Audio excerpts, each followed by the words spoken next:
Hello friends, welcome to another video. Today's review is Glint by Raven Kennedy. It is book 2 of the Plated Prisoner series. Let me get the glare off the cover. I like the gold glint and like all the dark vines and cracked ice. I'll read the back. It's kind of short. It's not very. Some books have like a long, and this one's kind of short.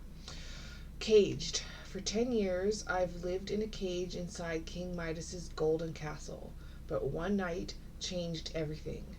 I may be out, but I'm not free, not even close. In the game of kings and armies, I'm the gilded pawn. The question is, can I outmaneuver them? So this book basically picks up right where book 1 finished. The first one has a map in the beginning, and this one doesn't, which is kind of annoying. But I have the first book, so I can go back and reference the map when I want, which I never did. But I think I'm going to for the next book. It's written in first person, and it's mostly from Auron's point of view. She is the gilded girl. The character is Auron. Tyndall is King Midas. King Midas's wife, Melina. Rissa and Polly are a couple of the other saddles, and saddles are his harem, his girls. They call them saddles in this book because you ride them. I thought that was kind of clever.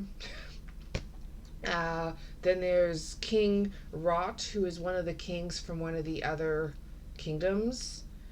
Commander Rip is King Rot's commander of his army, and a few of Rip's captains that are kind of important in this book is Lou, Judd, and Osric. They have kind of major roles. The link for book 1 I'll put for actually all of them, but book 1 at least I've already done the review. I'll put in the description box. You'll have to wait till I read the other books and do the reviews to see those videos.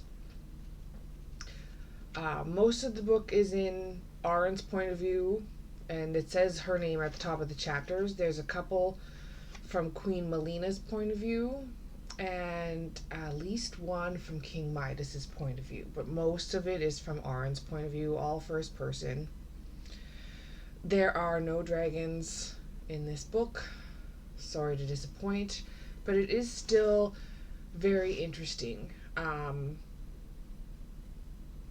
Right now, the world, the kingdoms that they're in is winter, and it's all very cold and chilly.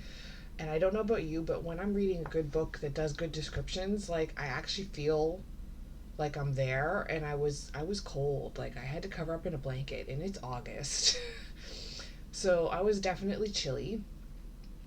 I found the plot to be well paced, nice and even, slowly speeding up closer to the end.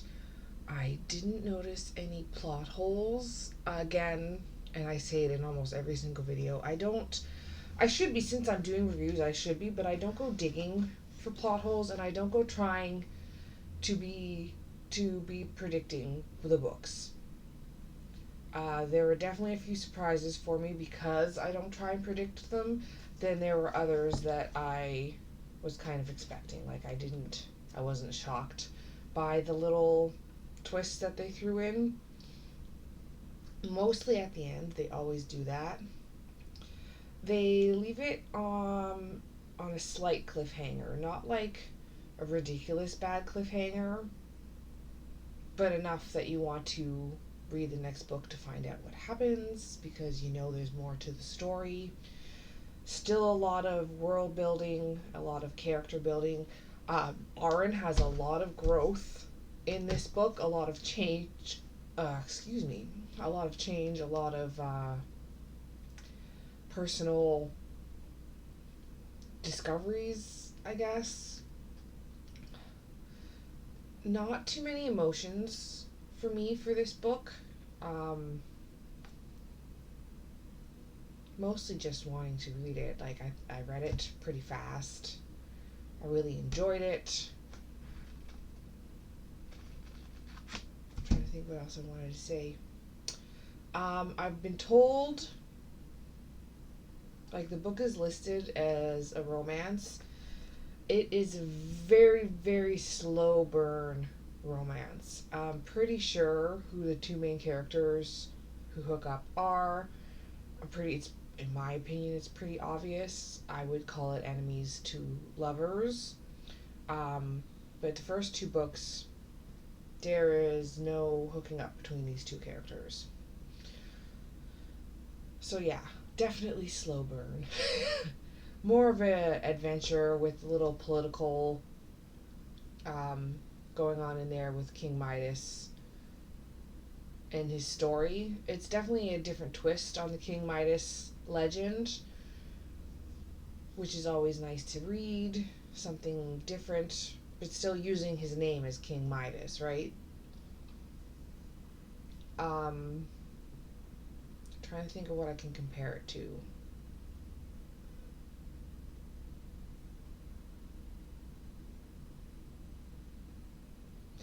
Maybe the Throne of Glass series by. I keep looking back, and I know I have it here, but I have a Court of Throne. I do have it here, but it's in one of these boxes that is piled behind me because I finally took the time to get the rest of my stuff from Ontario, but it means this room is extra crowded right now with extra boxes and whatnot. I definitely do not have the storage space for all that stuff. Anyway, I am going off topic. Yeah, kind of like a Throne of Glass series. Kind of like, oh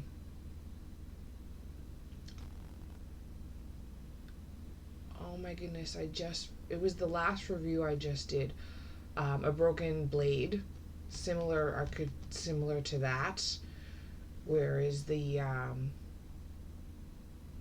emotionally damaged lead female becomes a little bit more kick-ass as time goes. The other two, she starts off kick-ass as a warrior, where in this one, she's not a warrior, but I have a feeling she's going to learn how to be more kick-ass.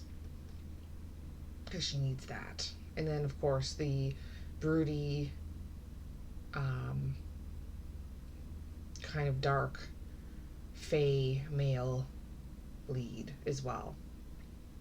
Because they all have that. Yeah. Who doesn't love that? Broody. Emotional. Not emotional. It's not the word I'm looking for. Moody. Broody. Broody. Moody. Brooding. Moody. Male lead. Anyway. I liked the ending. I already said that it was a small cliffhanger, but not like crazy. Definitely leading up to the sequel for sure. I would give it a 3 out of 5 stars. 3 out of 5 stars. Good book, good writing. Plot is engaging, characters are complex, emotionally moving. Like I said, I didn't really get like overly emotional with this book because I've definitely had books that made me cry. But I love the characters. I feel attached to them. They are relatable. I want to know what happens with Auron and how this series turns out.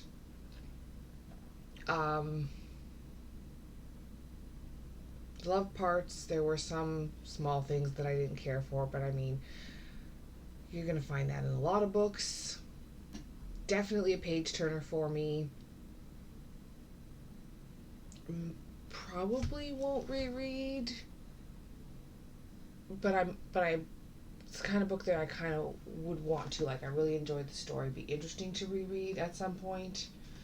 So I'm unsure about that, but I would definitely recommend it to people.